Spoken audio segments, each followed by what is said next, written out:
আজকে আমি যাচ্ছি আমার বান্ধবীর বাড়ি। অনেক দিন পরে সবাই ঠিক করা হলো যে পার্টি করতে যাওয়া হবে। তো কোথায়? তো অর্পিতার বাড়ি।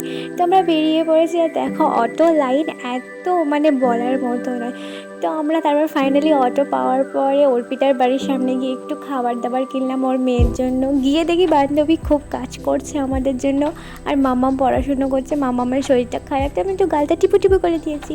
দেখো অনেক খাবার দাবার এনেছি, মাম্মাকে দিচ্ছিলাম, তো মাম্মা খেতে চাইছিল না। তারপর আমরা খাবার দাবার খেয়ে কাজ করতে বসে গেছে। কত বাচ্চা এসছে দেখো, আমরা গান শুনছিলাম বলে তাই জন্য বাচ্চা এসছে। তারপর মাম্মামটা কী করছে দেখো। আর এই ছেলে তো কী কাজ করা করছে, আমি তোকে ছুরি নিয়ে বলছিলাম তোকে মারবো।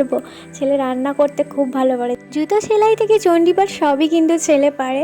আর আমি আমার মাম্মামকে নিয়ে একটু খেলা করছিলাম। আর এই টেডিটা কত কিউট না, এটা দেওয়ার জন্য থ্যাংক ইউ। সে আমি ঘুরতে গিয়ে দেখেছিলাম, তখন পছন্দ হয়েছিল, আজকে সেটা পাবো ভাবিনি।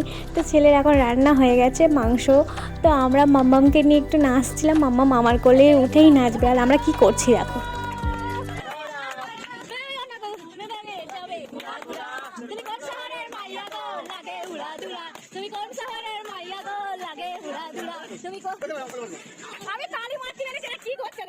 তারপরে আমাদের ডান্স শেষ হলো। ডান্স শেষ হওয়ার পরে আমাদের অবস্থা দেখো।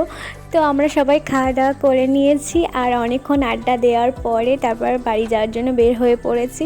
আর বাড়ি আসার সময় কেক এনেছিলাম, সেটাকে হারিয়ে ফেলেছিলাম, দেওয়ার দিয়ে গেল। Thanks for watching.